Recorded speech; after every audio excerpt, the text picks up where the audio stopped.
ரோகிணி கிட்ட பேசணும். டேய் கௌதம், அக்கா நான் ரோகிணி கிட்ட பேசி ஆகணும்ப்பா. போனை கொண்டு போய் அவர்கிட்ட கொடுக்கா. டேய் கௌதம், சொல்றத கேளு. ரோகிணி தூங்கிட்டா. அவளை போய் இப்பெல்லாம் எழுப்ப முடியாது. எழுப்பினாலும் அவ வர மாட்டா. என்னால சுத்தமா தூங்க கூட முடியலப்பா. ஆனா அவ நிம்மதியா தூங்கிட்டு இருக்காளா?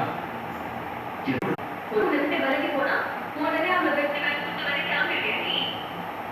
அந்த அளவுக்கு போய் இவனா நீ? முன்னெல்லாம் உள்ள தூக்கி வச்சு முட்டை முட்டை பேசணும். அக்கா என்னடா நீங்க சேம் போல் போறீங்க? பின்னேரா ஒரு பொண்ணு உனக்கு பிடிக்கலன்னு சொல்லிட்டா உடனே அதுக்கு வன்முறை தான் தீர்வுன்னு எப்படி நினைப்பீங்க? நானும் ஒரு பொண்ணு தான். அதை ஞாபகம் வச்சுக்கிட்டு பேசு. புரியுதா? அக்கா சாரிக்கா. எனக்கு இருக்கிற கோவத்துல என்ன பேசணும்னு தெரியாம வார்த்தை விட்டுட்டேன். இனிமே அப்படி பேச மாட்டேக்கா. டேய், கோவம் உனக்கு மட்டும் இருக்கு, எனக்கும் இருக்கு. அதுவும் எவ்வளவு இருக்குன்னு தெரியுமா? உனக்கு இருக்கிற கோவத்தை விட பல மடங்கு ஜாஸ்தியான கோவம் எனக்கும் இருக்கு. உடனே நான் ஒரு ஆள் எடுத்துட்டு இங்க இருக்கிற எல்லாரையும் கண்டுக்கணுமா வெட்டி போடணுமாடா? அப்படி நினைச்சிருந்தா இவங்க எல்லாரும் எத்தனை தடவை வெட்டி கொண்டு இருக்க தெரியுமா? பேசலாம் பெரிய ஆம்பளை திமிழ.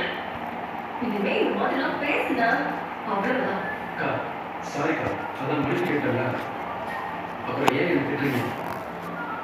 இதை விட்டுட்டு ரோகிணி விஷயத்துல என்ன பண்ணணும்னு சொல்லுங்க. அப்போ உன்னை மட்டும் அவாய்ட் பண்ணலாம். இப்ப என்னையும் சேர்த்து அவாய்ட் பண்ண ஸ்டார்ட் பண்ணுங்க. அக்கா என்னடா சொல்றீங்க? ஆமாண்ணா, இப்போ கொஞ்ச நேரத்துக்கு முன்னாடி அவ கூட பேசி கன்வின்ஸ் பண்ணலாம்னு நினைச்சு அவ ரூமுக்கு போனேன். என் ரூம்ல வந்து படுன்னு சொல்லி நான் போட்டேன். ஆனா அவ வர முடியாதுன்னு சொல்லி என்னை திருப்பி அனுப்பினான். என் கூட வந்தா உன்னை பத்தி நான் பேசணும்னு நினைச்சு என்னையும் அவன் ஒதுக்க ஆரம்பிச்சிட்டான். ஐயோ உண்மையை ஒதுக்க ஆரம்பிச்சிட்டாளா? இப்போ என்னடா பண்றது? அவ ஒதுக்குதான் உடனே நாமளும் ஒதுங்கி போகணுமா? இல்ல உன்ன மாதிரி விட்டுவேன் குத்துவேன் கிளம்பணுமா? இந்த ரெண்டுமே பண்ணக்கூடாது. அதுக்கு பதிலா நான் எப்பவுமே சொல்லுவேனே, அதைத்தான் இப்பவும் பண்ணணும்.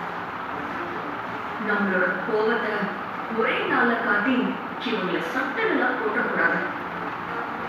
இவங்கள பற்றி கொள்ளணும். அப்பதான் நம்ம மனசுல இருக்கிற கோபம் முழுசா தீரும். சரி, சொன்னதெல்லாம் எல்லாத்தையும் பார்த்துக்கிறேன்னு சொன்னது நீங்க நிம்மதியா தூங்க. மற்றதெல்லாம் அவங்க பார்த்துப்பாங்க.